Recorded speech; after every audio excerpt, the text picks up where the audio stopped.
పౌలు శరీరములో ఒక ముల్లు ఉంది, దాన్ని నన్నుంచి తీసివేయి ప్రభువా అని అడిగితే, నా కృప నీకు చాలును అని ప్రభువు సమాధానమిచ్చారు.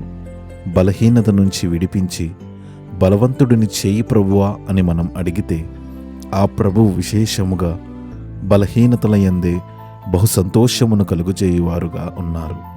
మాట మాత్రము సెలవిమ్ము, మా బ్రతుకులు మారిపోతాయి అని మనం అడిగినప్పుడు తన ప్రాణాన్నిచ్చి మనము బ్రతుకు దినములన్నీ కృపాక్షేమములుగా మార్చినవారు ఆ ప్రభువు. ప్రియమైన సహోదరుడా, ఆలకించు.